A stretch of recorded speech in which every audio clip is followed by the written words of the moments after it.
for your chance to win this Dallas Mavericks basketball pack. Stay tuned to the end of the episode.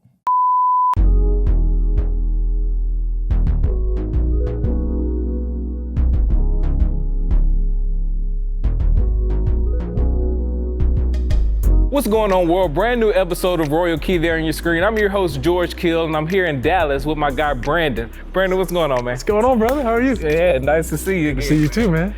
So what are we gonna see here? I know Dallas, you guys have just retooled this place not too long ago. You guys have had some success, obviously. But yeah, tell us what we're gonna see in the American Airlines Center. You're gonna see a lot of cool things. You're gonna see a see-through court where you can actually look in while you're maybe having a meal before a game, maybe a little incense in the locker room. You're gonna see a lot of tall things, obviously, because we got some 7-footers walking around in here, so it's kind of vertically appropriate. More than anything, you're gonna see a great facility. Starting here, the Larry O.B., from my understanding, you guys have 2 of these actually. Yes, so Mr. Cuban, the boss man, he actually has one at his house here in Dallas. And then we obviously have this one here, which, as you can see, has seen some better days, but I would assume from parade to parade and hand to hand, this has kind of seen some scratches and things of that nature, but it has character. And then we also obviously have our 2 Western Conference championships. Yeah. One thing about this facility that you told me is Mark Cuban wants an open space for not just the team, but also the opposing team. So this weight room here is not just used for the Mavs, it's used for the opposing teams, right? That's correct. So on a game night, our players and the opposing players walk in the same exact tunnel. They continue to walk to go to the visitors' locker room. As I mentioned earlier, it's not very nice, very, normal and standard as it should be, but then they have the opportunity, if they want to work out before the game, to come in here and check it out, strictly because Mark makes the point, you never know who's going to be on the team. Never know who could be a free agent, who we could trade for, and they'll be like, man, the Mavs have a pretty nice little facility. One thing you're gonna see that you don't see in a lot of locker rooms, a lot of them have that wood base to them. Very bright. We got it redone about 2 years ago. All white, very crisp. What's the significance of the smell? The smells are supposed to get alertness to the team, really give a focus when you walk in the locker room. As you can see, there's also little TVs in each locker. It's to see the game plan. As coach is talking about it, they can look in and see on TV screens here. Around the top here, you see these little vents. That's actually where the smell is coming in. And Mark did his research. Casinos and different places, he saw that the lighting kept you engaged and kept you focused and made you want to be there, as opposed to you kind of coming to a dreary, dark locker room, you might not want to be there. Who keeps the cleanest locker in here? So I've seen both, which is good because I think that helps my answer a lot. What I've noticed is JB, Jalen Brunson, both of his lockers are super clean and neat. I'd say Luka probably has the most stuff. I wouldn't call him messy, I'd say he has the most stuff. Yeah, that's a nice one. Yeah. I'd say he has the most stuff because he has the most shoes. Right here, George, we have our training area. We have our ankle taping stations, more of a treatment tables, obviously anything you can think of technology-wise to get guys ready to play basketball. Opposing teams, players will also come in here and do training, a quick massage, something of that nature. We do have a chiropractor on staff. Care to explain the multiple Dirk bobbleheads over in there in the corner and the Buzz Lightyear? With the Dirk stuff, I think it's more of just a joke towards Dirk. That's been there for years, and I know with Dirk, he hates to brag on himself. A big thing we used to do on social media, whenever Dirk would walk in, we put the bobblehead in his face and he'd slap it out of their hands. So Dirk, I feel like that was just an ode to Dirk. And then also we got a really young team, so I'm sure this is probably just a joke about Luka being so young, something of that nature. Obviously still more of our medical equipment, but we can go right into here. We have our hot, our cold tub. This is where a lot of rehab happens. Dirk religiously would go in the cold tub. He was a big cold tub guy. So the guys go in here to kind of prepare for games, or really a lot of times sitting here after. And then oftentimes in here, this is a lot of rehab that happens in here with the underwater resistance. We have one of the best training staffs in the entire NBA. Our head trainer, and I guess now he's actually been promoted to head of medical, Casey Smith, he worked with Team USA.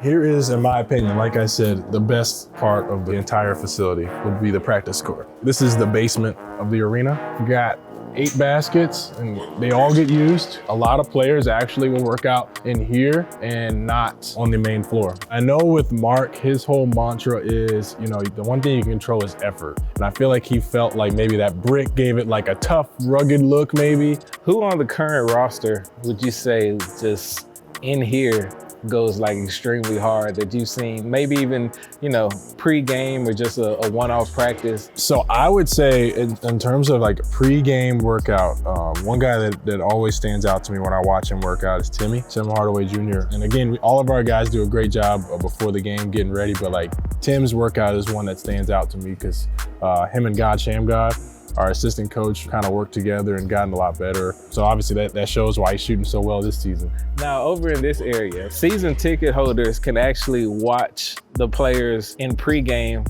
while having, I don't know, a beer or burger, something, right, in the bar. Yeah, so we have a bar right here. It says Old Jack. There's an upstairs to this bar and a downstairs. So typically VIPs, season ticket members can come down here and Gentleman Jack and watch the guys warm up, which is pretty cool. It's not a bad view. It's a special space for sure. All right, now we're gonna kick it over to my guy, Andrew Dunleavy. He's gonna show you the practice court tomorrow.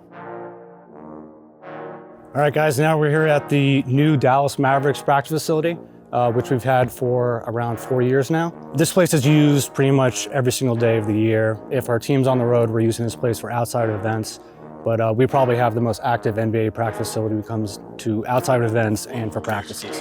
So we like to use this spot for tons of different things, from hoop camps, sponsorship events, community events. We've had 2 blood drives here. We've also even had a kid sleepover here in the film room. So Mark likes to keep the spot wide open, and it gives us an opportunity to kind of engage with everyone here in Dallas.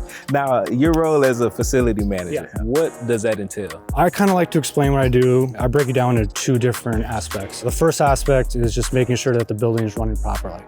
So I have vendors for HVAC, plumbing, electrical, core maintenance, roofing. So basically anything when it comes to the building, I'm in charge of it. And then the second part of my job is the outside events like I talked to you about. So I help manage those with everyone over in community side, hoop camp side, sponsorship side. So it's kind of a mix of both basketball operations and business side as well. So here's the weight room. So everything we have here is brand new. Obviously it's made for extremely tall people, from the racks to the treadmills. Who would you say currently is the hardest working player on the team in this area? Hands down, it's Dwight Powell. First one in, last one out. Hardworking guy, Stanford guy. He also does a lot of stuff with our community as well. Let's spend a day in the life of you. You get here at what time for practice? 7:30, 8 in the morning usually. First thing is I do my rounds. I make sure all of our systems are working when it comes from HVAC, make sure the temperature's right because we got to keep it at a certain level. I go back to the boiler room, make sure those are working, check in with all the equipment guys. Basically just kind of check in with all the trainers. I say what up to all the players. With my role when it comes to sports, anyone that's also doing kind of my thing, it's a ton of hours and it's a lot of commitment. Every single time the guys are in town when it comes to a practice, we'll have catered breakfast and lunch, and it changes day to day, but it's all the best places in Dallas. We've got all the snacks over here, Gatorade stuff, Kai's bars, and then over here we have our training room area. The taping chair is right there. All right, so now we're here in the film room. This is basically where we break down all of our tape after a bad loss. So we have room for around 20 guys in here. We have all of our video guys that come in, help out our staff, kind of lay out what we did wrong, the day before. We have a 90-inch digital whiteboard here where we watch all of our film on it, but we also have a 65-inch rolling whiteboard that's out on the court, which we usually use when we have a good win, where it's just a 5-minute or 10-minute type film session. Now, a little background about you. How did you start in facility managing and where did that come from? So it's kind of a strange route that I got to where I am right now. I went to SMU. I majored in sports management. While I was there, I worked in recruiting and operations for the football team. And then my final year there as a senior, I was basically doing graduate, assistant level type stuff. Then I got a job in sponsorship over at the Mavs. So I kind of went from the operations side to the business side. I was there for about half a season, and then I kind of got the opportunity to be the project manager on the build out of this place. So I kind of got sucked back into operations, and I've been here the last 4.5 years.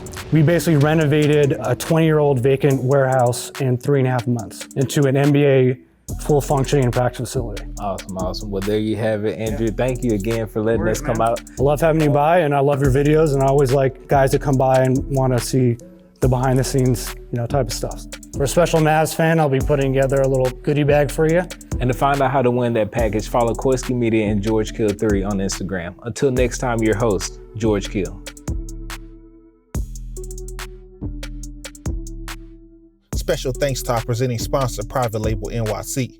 Check out how they're changing the way you travel on their website, Private Label NYC, and their social media.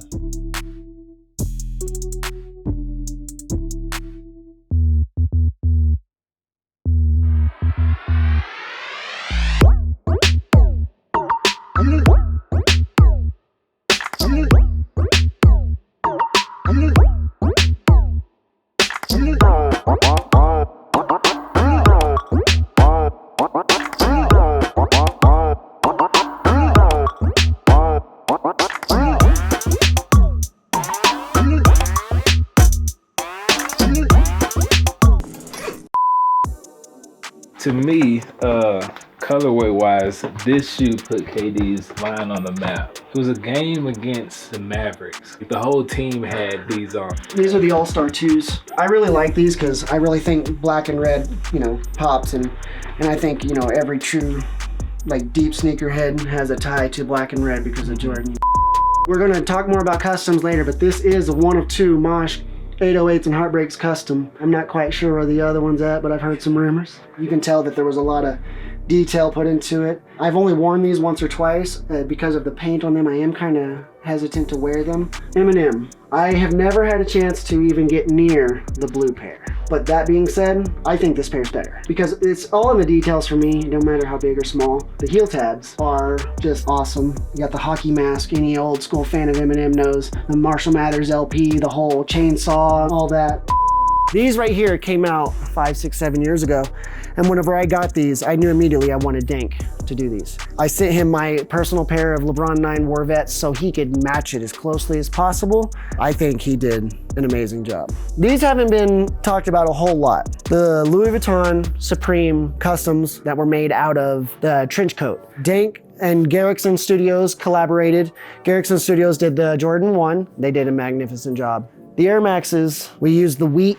They were perfect. It has the Supreme on the toe backwards. So I have to say this for people that don't understand. It is reversed because it was the inside of the coat. It was 2 separate layers, but it was reversed.